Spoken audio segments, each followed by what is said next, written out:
Bismillahirrahmanirrahim. Assalamualaikum warahmatullahi taala wabarakatuh. Alhamdulillahirabbil alamin wa sallallahu ala sayyidina Muhammadin wa ala alihi washabihi wasallam. Amma ba'du. Tadi malam terjadi sedikit chaos ya di rumah sakit di mana Roy Suryo dan Dr. Tifa dirawat. Itu katanya sih mau ada pemindahan secara paksa, tetapi tadi malam itu memang sempat terhalang, alhamdulillah. Cuman ada berita pagi ini sudah sampai di Polda Metro ya. Itu dari Pak Khozinuddin. Entah sudah sampai atau akan sampai. Itu jam 7 tadi. Nah, sebelum ke sana saya mau membicarakan dulu sedikit komentar ya. Ada kritik-kritik di bawah itu terhadap saya, ada yang tapi alhamdulillah kebanyakannya hanya kepada pembawaan. Saya membawakan video begitu ya, bukan kepada substansi apa yang saya bawakan. Kalau mengkritiki ulama begitu jangan terlalu keras. Loh, saya mengkritiki mereka dalam musalamah, mereka bukan ulama begitu ya. Itu harus dipaham itu. Itu yang pertama. Kemudian yang kedua, cengengesan. Nah, kalau masalah cengengesan itu mah saya sudah begitu dari awalnya. Jadi kalau saya tiba-tiba nggak cengengesan itu nggak enak.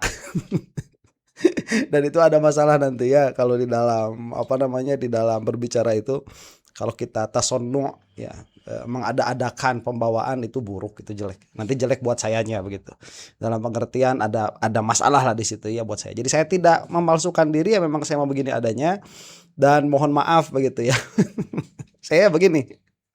Begitu, dan besok lusa kalau kalau ada kritik mohonlah kritiknya yang substansial ya. Tapi terima kasih banyak. Terima kasih banyak. Saya dengarkan dan ini pun video memang dibuat salah satu tujuannya agar untuk presentasikan apa-apa yang menjadi kekhawatiran, dan semua kritik insya Allah diterima. Cuman ada yang bisa dirubah, ada yang tidak. Salah satu yang nggak bisa cengengesan. Itu nggak bisa. Ya, itu mah udah saya dari dulunya seperti ini. Baik. Nah, kita akan saksikan beberapa nih video ya. Kita akan lihat dulu chaosnya tadi malam. Cuman bukan chaosnya yang akan kita lihat ya di rumah sakit itu, tetapi aftermath-nya, setelahnya. Karena kalau pas waktu chaosnya juga saya tidak terlalu jelas melihatnya apa yang bisa direaksi begitu. Cuman bersih tegang itu memang terjadi. Nah, aftermath-nya setelah kejadian itu ada wawancara, yaitu dengan salah satunya dengan Pak Al-Katiri. Ini akan kita saksikan ya. Setelah itu kita akan loncat ke Pak Ganjar insya Allah, yang mana beliau itu adalah bukan kuasa, apa disebutnya itu, ahli hukum dari Universitas Indonesia, yang sangat bagus sekali mengulas penangkapan yang dilakukan itu tidak sah ya, dan beliau itu akademisi murni. Setelah itu baru kita akan melihat Pak Khozinuddin insya Allah kalau masih cukup waktunya ya. Kita saksikan dulu ini nih Pak Al-Katiri. Kita mau tanya Pak Al-Katiri, apa penyebabnya kenapa Mas Roy dan malam ini alhamdulillah nggak jadi Pak? Pak, apa Pak? Kok bisa nggak jadi Pak? Ada keajaiban apa, negosiasinya seperti apa Pak? Oke. Waduh, ada warna pink segala nih. Ya, sebenarnya begini. Kenapa bisa nggak jadi itu Pak? Yang nggak jadi memang kami, ya pertama kami perdebatan ya, termasuk sengit ya, karena kepolisian bahkan ada mobil tahanan dan sebagainya, ya kan? Memang ketentuannya tidak boleh mengeluarkan pasien malam hari. Ketentuan rumah sakit? Ketentuan rumah sakit dan ketentuan kesehatan dan sebagainya. Ini tidak diperbolehkan. Ya, oleh sebab itu kami memberikan pemahaman pada penyidik dan beberapa polisi senior di sini untuk tidak melakukan itu. Okay. Tapi kan kami juga kaget karena itu sudah diekspos di beberapa media ya, di Detik dan sebagainya. Ya, Dokter Tifa ini kan masih lemah. Dia lemah memang, bahkan seperti saya katakan diinfus ya. Kalau Mas Roy kan enggak gitu dan sebagainya. Ya kami keberatan. Apakah rumah sakit berani bertanggung jawab apa tidak, ya kan? Ya, dengan di sini ada dokter jaga. Padahal ketentuan untuk membolehkan orang itu pulang, ya kan? Itu harus dokter yang memegang, dokter spesialis yang memegang. Tadi dokter spesialis dihadirkan. Tidak ada. Makanya kami keberatan kalau itu hanya anjuran atau semacam ya yang memberikan izin adalah dokter jaga, gitu. Lalu tadi seperti apa Pak negosiasinya supaya Ya negosiasinya ya. diberikan waktu lagi untuk beristirahat? Iya, kami mendatangkan juga, kami minta otoritas dari rumah sakit yang paling, istilahnya yang paling menentukan, yang paling berwenang untuk hadir tadi, dan Bapak datang pada kami. Kemudian kami juga menyampaikan keberatan kami, dan petugas itu sepaham dengan kami. Hanya juga ikut memberikan penjelasan pada kepolisian. Cuma masalahnya yang kami heran, saya ini khusus lawyernya Dr. Tifa ya, Dr. Tifa. Jadi yang kami buat heran, pelimpahan itu dikatakan jam 6 atau jam 7, berapa jam lagi gitu. Apa urgensinya untuk menjemput malam hari seperti ini, jam 12 malam seperti ini? Nggak dijelaskan itu Pak? Ya, kami bertanya ya nggak dijawab. Ya artinya apa? Ya, perdebatan kami itu bukan perdebatan yang apa menghalang-halangi, tapi kami memberikan gambaran bahwa kalian itu melanggar gitu. Bahkan kami diproteskan oleh petugas rumah sakit yang katakan jangan melakukan keramaian ini. Saya bilang yang buat keramaian siapa? Oh ya. Keramaian yang datang ke sini kemudian melakukan hal-hal yang sudah tidak sesuai dengan aturan, dan padahal sebelumnya kami diberi surat bahwa besok adalah pelimpahan. Sebelumnya pun juga dapat informasi bahwa itu langsung dari rumah sakit ke kejaksaan. Saya sebenarnya sudah sampai. Oh besok jadi nggak ada ke Polda lagi tuh Pak? Seharusnya, tapi tadi dibilang kenapa lebih pagi karena harus mampir dulu ke Polda. Tapi kami keberatan. Apa di Polda nanti akan dibikin konferensi pers dan Mas Saya Roy, tidak Dr. tahu Tifa nanti dipasang? apakah demikian dan sebagainya. Banyak menduga seperti itu, gitu loh. Ya, oleh sebab itu kami maunya dari sini langsung ke kejaksaan. Karena memang P21-nya itu kan sudah 30 April. Iya. Jenderal Pak Ugro mungkin ikut. Iya. Iya. Kan? P21-nya itu kan sudah April, beda. 30 April. Sama-sama. Ya, ini pemahaman dari kepolisian juga harus ini Pak Jenderal dari sini. Saya lawyernya Tadi banyak yang nanyain Pak Ugro Seno di mana? Iya. Oh gitu, ada di Jakarta. Oh iya, dari Jakarta. Izin Pak. Jenderal guys, turun tangan ya.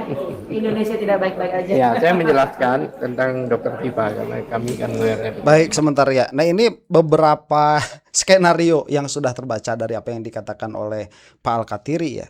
Di sini ada. Jadi ada pelaksanaan penjemputan nih, ya, penjemputan. Dijemput jam 12 malam. Ini yang diupayakan. Yang diupayakan dalam keadaan Dr. Tifa masih terinfus dan Mas Roy Suryo belum dinyatakan boleh pulang juga kedua orang ini oleh dokter spesialisnya. Tapi ada upaya pemaksaan penjemputan jam 12 malam itu. Nah, sontak tong ada pembelaan ya yang menjadi alasan bahwa pelimpahan itu akan dilakukan jam 6 atau jam 7. Nah itu kan kalau mau dilimpahkan ya gak usah ke Polda Metro dulu. Kecuali apabila Polda Metro memang memiliki kepentingan yang mana dikhawatirkan kepentingannya itu ini nih tadi mau dipamerkan ya. Itu yang jadi kekhawatiran. Cuman apakah itu terjadi atau tidak sampai video ini dibuat itu belum terjadi. Mudah-mudahan tidak terjadi. Nah skenarionya tadi malam itu sudah ada mobil tahanan di luar. Ya. Dan kalaupun sampai diambil itu akan melanggar ketentuan rumah sakit yang tidak boleh mengambil pasien malam hari. Jadi kan ini gimana ya penyidik itu? Acak-acakan. Kalau misalkan pada akhirnya penjemputan itu melanggar lagi beberapa permasalahan, makanya di sini ada KUHAP kan. Apakah yang diupayakan oleh kejaksaan, apakah yang diupayakan oleh penyidik itu sudah sesuai KUHAP atau belum? Apalagi yang terjadi pada malam hari seperti ini, yang mana padahal kan itu juga ada pengawasan juga dari kepolisian. Acak-acakan sudah ini ya. Nah baik, ini Pak Ugro Seno mungkin kalaupun ada akan kita bahas pada kesempatan yang lain ya. Saya mau kembali kepada inti permasalahan diambilnya atau dijemputnya Mas Roy Suryo itu sendiri dari pihak yang lebih yang lebih kompeten lah begitu ya, dan yang lebih netral. Dalam hal ini adalah dosen Universitas Indonesia, Pak Ganjar Laksmana. Mari kita saksikan ya. Oke, Gitu. ini menjadi menarik Pak. Kalau kita lihat dari sisi Roy Suryo dan juga Dr. Tifa, pembelaan apa yang bisa mereka sampaikan dalam persidangan nanti? Ya pertama begini, kalau buat saya ya, tentu gini, karena saya bilang tadi ya, terdakwa dan penasihat hukumnya itu hak pembelaan. Sebetulnya cukup menunggu saja, apakah jaksa berhasil membuktikan apa yang didakwakan. Gitu. Apa jaksa bisa membuktikan bahwa Pak Roy Suryo tahu ijazahnya asli, tapi bilang palsu? Kalau jaksa bisa membuktikan itu, masuk ini barang. Gitu kan. Tapi terlepas dari gini, pasalnya dulu apa? Makanya saya berkeras bahwa ini pasalnya apa sih? Kalau penghinaan pencemaran nama baik, menurut kacamata saya, tadi saya bilang ya bisa jadi debatable. Sih menurut saya nggak masuk nih kalau penghinaan pencemaran nama baik. Nah tapi kan ada undang-undang ITE yang dipakai. Ya. Betul. Susupan Misalnya itu. menuduh melakukan suatu hal. Nah, yang dituduh itu kan harus menuduh melakukan suatu perbuatan loh. Di undang-undangnya penjelasan juga bilang begitu. Bahwa yang namanya menuduh sesuatu hal itu harus menuduh melakukan suatu perbuatan. Kalau ternyata terdakwa menuduh Pak Jokowi melakukan perbuatan, yaitu memalsu ijazah, masuk. Gitu. Nah makanya pertanyaannya gini, apakah mereka menuduh Pak Jokowi memalsu ijazah? Kalau cuma bilang ijazahmu palsu, yang palsu siapa? Nggak tahu. Mari ayo kita cari. Ini yang gitu. sampai Itu, dengan saat ini kan menjadi perdebatan nah dalam itu ruang dua hal publik yang kan? berbeda, gitu. Itu dua hal yang berbeda, ya. Bahwa misalnya ini kan presiden atau katakan mantan presiden dan lain-lain, ya itu sudah banyak perdebatan mengenai ini pejabat publik berhak tahu, tidak punya sisi privacy dan lain-lain. Saya menyampingkanlah perdebatan mengenai itu. Gitu. Berkaitan dengan kasus ini, kalau kita lihat dari hukum pidana begitu ya, apa sih yang sebenarnya nanti akan diuji dalam persidangan itu? Keaslian ijazah Presiden ke-7 ataukah justru perbuatan dan pernyataan dari para terdakwa? Ini kan juga menjadi perdebatan juga ya di ruang publik. Nah sayangnya terus terang saya bilang gini ya, karena sedang terdakwa itu melakukan fitnah, pencemaran nama baik dan lain-lain, yang dibuktikan itu cukup apakah betul mereka melakukan perbuatan yang didakwakan, apakah betul mereka memfitnah, Berarti apakah betul mereka menuduh. mereka sampaikan. Nah tinggal kita kembali lagi pada pengertian fitnahnya, bener nggak? Gitu kan? Apa betul Roy Suryo dan Dr. Tifa tahu ijazah itu asli, tapi dia bilang palsu, gitu ya? Dan beberapa pasal lain lah itu waktu memberikan keterangan ahli di penyidikan saya udah jelaskan semuanya. Ya, saya menghargai tentu perbedaan pendapat, kan penyidik juga tentu menghadirkan ahli juga gitu ya. Tentu ini perbedaan pendapat, kan disitulah letaknya kekayaan ilmu hukum, beda pendapat. Tinggal kita lihat mana yang keterangannya lebih logis gitu untuk diterima sebagai kebenaran. Jadi menurut saya bahkan gini, menurut saya di pengadilan ini besok kok kayaknya nggak perlu ya sampai menghadirkan si ijazah asli itu, apalagi di persidangan itu dibuktikan asli atau palsunya. Menurut saya kok kayaknya nggak perlu. Karena fokusnya akan membuktikan apa yang didakwakan kepada para terdakwa. Ya. Nah, bahwa para terdakwa nanti dalam rangka pembelaannya merasa perlu menghadirkan, ya itu juga akan jadi ruang perdebatan. Gitu ya, ruang perdebatan. Karena gini, asli atau palsu, ya kalau memang dia memfitnah, ya memfitnah. Kalau dia menghina, mencemarkan nama baik, ya mencemarkan nama baik, terlepas dari palsu atau asli, gitu ya. Jadi artinya dua konteks yang berbeda. Dua konteks yang berbeda, gitu. Makanya kan gini ya, saya paham sekali pihak terdakwa dan penasihat hukumnya bilang, sebetulnya kalau sejak awal ada pembuktian yang valid bahwa ijazahnya asli, gitu ya, kasus ini nggak akan ada ini. Gitu. Nggak akan ada kasus ini, gitu ya. Dan mereka juga mungkin nggak akan terus cawe-cawe, gitu ya. Nah, di sisi lain kan begini, aparat kepolisian kan sudah menunjukkan hasil laboratorium forensik, ya, tanpa mengurangi rasa hormat pada Lab 4 Polri. Publik ini, walaupun saya tidak bisa bilang semua, publik ini tidak cukup punya kepercayaan pada institusi Polri, sehingga dicurigai, Lab 4-nya rekayasa, dan riwayat hasil Lab 4 itu dipertanyakan publik kan banyak kasusnya, gitu ya. Itu sebabnya perlu didorong pembuktian yang lebih valid, yaitu lihat asli atau enggak itu ya. Jadi saya juga Baik, sebentar ya. Ini menarik sekali. Ini kan yang sering saya bilang-bilang terus-menerus, ulang mengulang begitu ya. Karena insya Allah lah sudah agak expert di dalam permasalahan ijazah palsunya Jokowi, udah lama juga kan. Jadi ini pertanyaan awal sangat bagus. Ini pertanyaan langsung dijawab dengan jawaban yang on point ya, to the point. Ini pertanyaan pertamanya nih, pembelaan ya apa dari tersangka. Jadi apa pembelaan yang bisa dilakukan oleh tersangka dalam hal ini adalah Dokter Tifa ya. Ini dijawab. Apa namanya? Sebetulnya pembelaannya itu kan bukan dari Dokter Tifa dulu. Jadi permasalahan pertanyaannya bukan pembelaan apa yang dapat dilakukan oleh Dokter Tifa dan Roy Suryo. Pertanyaannya ini, apakah jaksa bisa membuktikan bahwa apa-apa yang disangkakan terhadap Roy Suryo dan Dokter Tifa itu memang betul-betul terjadi? Ini di situ. Apakah jaksa bisa membuktikan? Itu permasalahannya. Makanya kenapa ini menjadi lama. Karena penyidik ingin sekali membuktikan bahwa Roy Suryo dan kawan-kawan ini memang betul-betul sudah melakukan tindak pidana. Cuman ya dari apa yang disangkakan, kemungkinan besar kejaksaan itu masih belum bisa teryakinkan. Makanya lama. Jadi pertanyaannya dibalik oleh Pak Ganjar ini. Jangan tanyakan pembelaan apa yang bisa dilakukan tersangka, tapi apa yang bisa dilakukan oleh kejaksaan, oleh jaksa. Apakah mereka bisa membuktikan bahwa tindak pidana ini terjadi atau tidak? Maka dilihat di sini ya, pasalnya apa? Pasal yang disangkakannya itu. Kan sudah tahu kita semua juga bahwa pasal yang disangkakan itu, ini kan delik aduan. Pak Jokowi kan mengadukan ini pencemaran nama baik. Itu yang diadukan. Tapi ada pasal selundupan Undang-Undang ITE ini.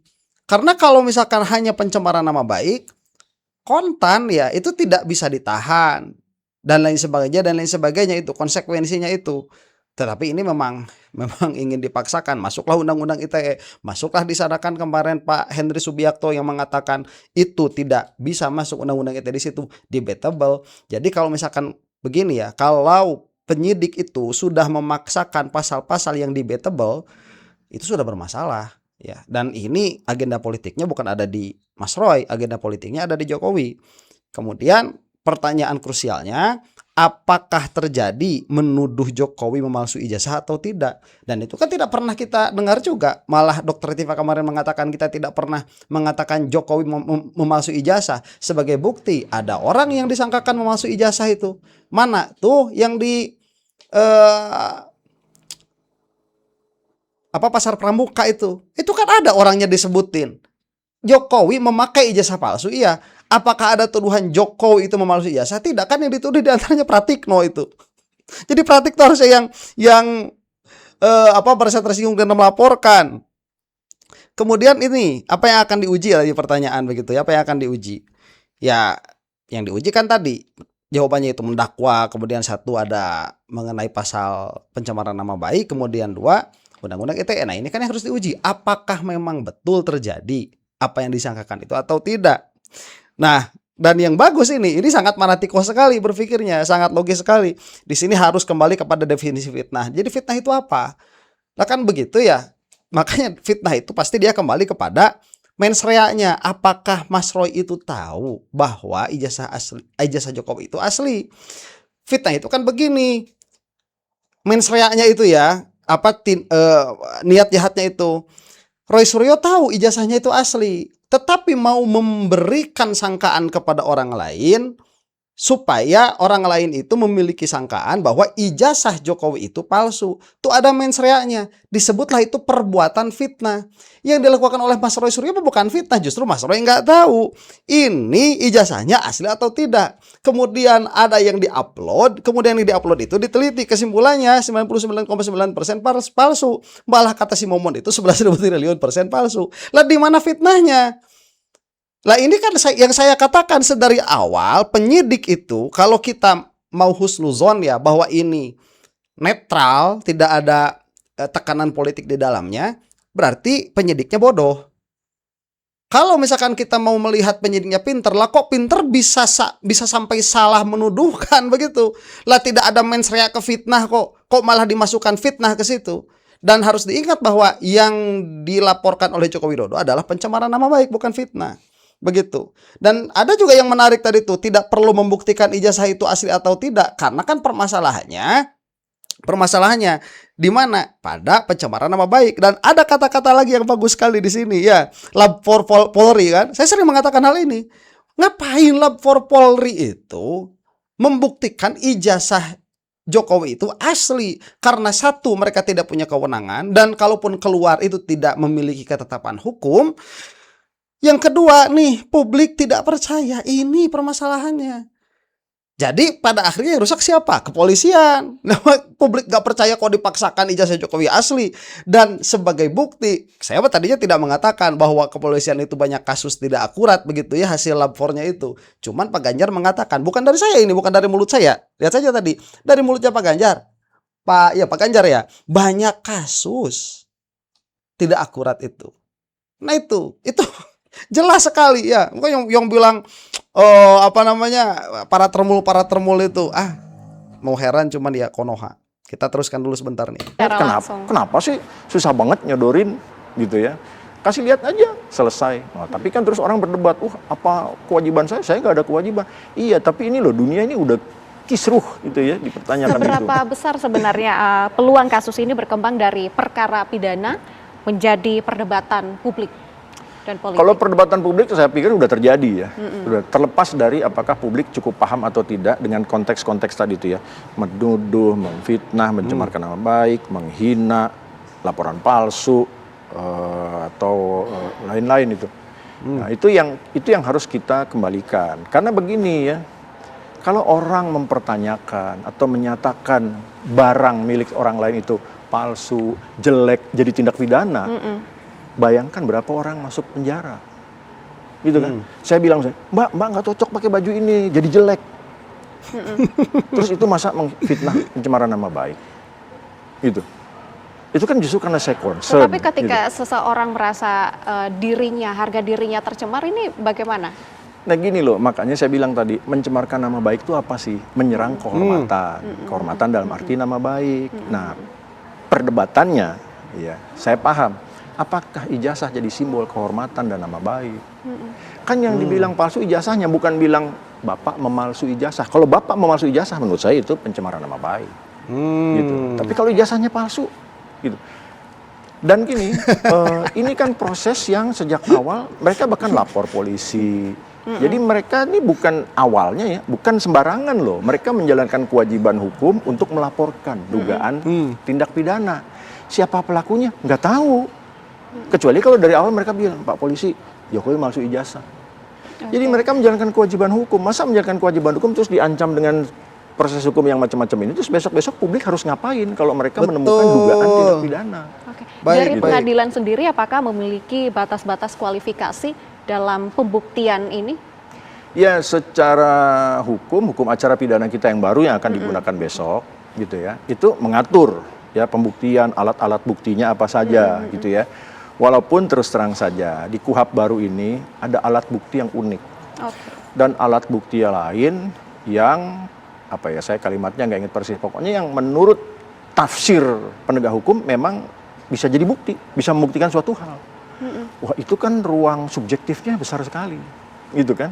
Padahal kita kan pingin supaya ruang subjektivitas penegak hukum ini kita persempit, bahkan kalau bisa kita hilangkan.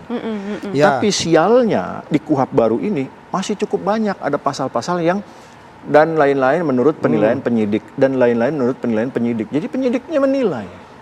Kenapa penyidik perlu menilai? Aturan hukumnya ada kok dia masih pakai menilai-menilai? Kan gitu. Justru semangatnya kita mau mengurangi subjektivitas penyidik, gitu ya. Ruang-ruang yang terserah penyidiknya. Terus orang bilang diskresi.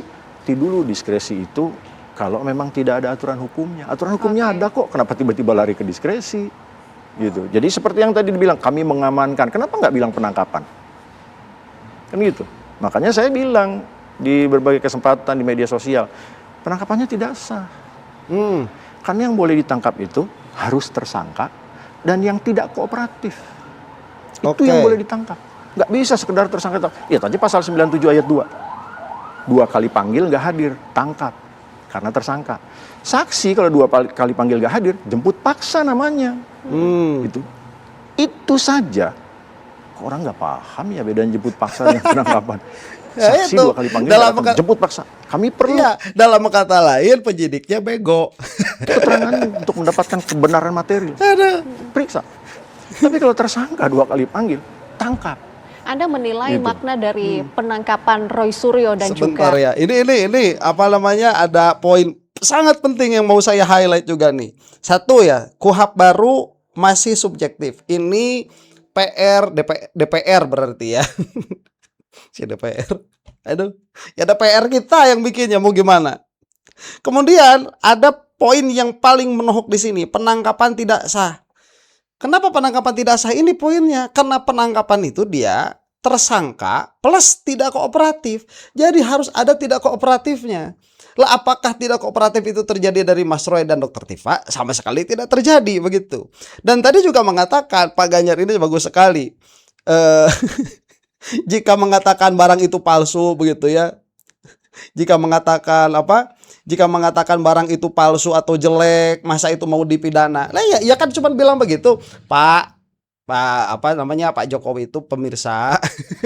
Jokowi itu ijazahnya palsu. Kan nggak bilang Jokowi memalsukan ijazah. Ya, dan satu hal lagi yang menarik, ini poin nih. Roy Suryo itu melakukan kewajiban hukum. Kan ini ada ijazah ya. Fotonya kan nggak sama dengan aslinya. Wah, kita juga bisa melihat, kita merasa. Cuman kan kita nggak ngomong. Padahal di situ ada kemungkinan tindak pidana. Apa? Pemalsuan dokumen. Baik yang dilakukan oleh pengupload Dian Sandi atau yang dilakukan oleh pencetak. Dalam hal ini UGM. Berarti nanti akan ada amal administrasi atau siapa pramuka. Berarti terjadi tindak pidana. Kan Mas Roy melihat, loh kok begini ya? Oh ini mah palsu begitu. Lapor harusnya ke polisi, Pak Pol, ini palsu. Masa yang lapornya yang ditangkap? Kan ini ada ada dugaan orang misalkan pakai duit palsu ya. Ada dugaan orang pakai duit palsu, kita kan lapor dong. Pak Pol, ini ada orang nih pakai duit palsu begitu. Kan dalam dugaan kita tuh pakai duit palsu. Masa yang lapornya itu yang ditangkap? Karena orang yang terduga memakai duit palsunya itu balik lapor ke polisi. Oh Pak, nggak enak saya, masa dibilang palsu, udah jelas asli. Ya gimana sih, ini kan dugaan begitu. Makanya kan mengatakan dugaan, cuman dugaannya kuat. 99,9% itulah yang dilakukan oleh Mas Roy Suryo. Dan semua orang yang memiliki nalar lah begitu ya, katakan ya, yang memiliki nalar sehat, tidak cinta buta terhadap Joko Widodo, tidak terbutakan oleh tidak terbutakan oleh pengaruh politik, tidak terbutakan oleh kepentingan, akan melihat kasus ini penuh dengan permasalahan. Apalagi tadi dikatakan apa? Nih, penangkapan tidak sah. Penangkapan tidak sah. Tapi kepolisian dalam hal ini Polda Metro, mereka tuh jumawa sekali. Kalau Anda tidak terima, silahkan pra peradilan. Ya menang-menang ada pra peradilan begitu. Dan kemarin juga kan ada wawancara sama Kompolnas kalau nggak salah. Kompolnas juga udah jadi pembela polisi pada akhirnya, bukan pengawas polisi. Aduh, ya mau heran. Tapi sekali lagi inilah Konoha. Baik ya, situasi terkini Dr. Tifa mungkin saat video ini rilis sudah ada ya di channel Anda, di beranda Anda, mungkin Anda sudah menonton. Cuman waktu ini dibuat belum ada status Dr. Tifa dan Mas Roy itu apakah sudah ke kejaksaan atau masih di Polda Metro. Cuman saya sudah mengatakan apa yang dikatakan, yaitu bagus sekali apa yang dikatakan oleh Pak Ganjar ini ya. Demikian supaya menjadi edukasi bagi kita semua. Mudah-mudahan Termul segera musnah dari muka bumi ini. Dan untuk Anda yang bukan Termul, assalamualaikum warahmatullahi taala wabarakatuh.